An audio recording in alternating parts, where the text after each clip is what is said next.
quand on a à repenser en termes d'efficience toutes nos actions. Je pense que cet accompagnement va nous permettre de repenser tous nos schémas de prise de décision, peut-être formaliser davantage que l'on fait déjà. Une structuration de la fonction RH, c'est aussi la mise en place de procédures. Des procédures qui permettent aussi à l'ensemble des participants de s'exprimer librement, mais qui dit procédure ne dit pas forcément restriction de l'expression.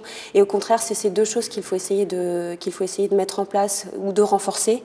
Et je pense que le regard extérieur d'un accompagnement consultant, plus les réflexions régionales et la rencontre avec d'autres établissements, nous permettra de prendre le recul qu'on ne prend peut-être pas le temps de prendre.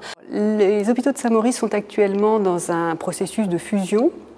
Et donc c'est la réunion de deux établissements de culture extrêmement différents, même si ce sont deux établissements publics.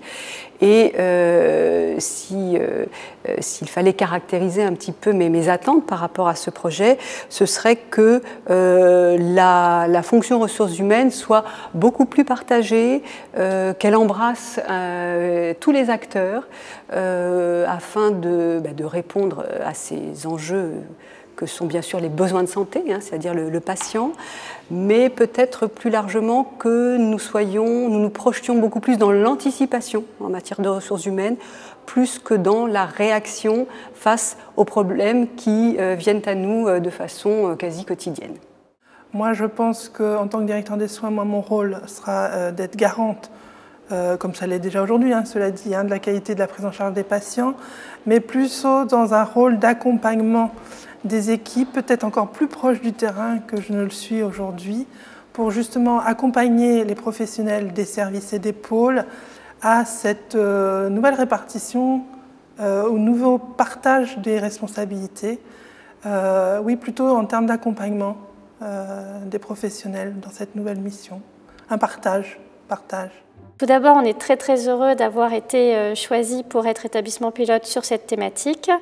Nous attendons de cet accompagnement d'avoir des retours d'expérience d'autres établissements qui ont peut-être avancé leur réflexion et aussi l'accompagnement d'experts puisque des consultants nous accompagnent tout au long du processus.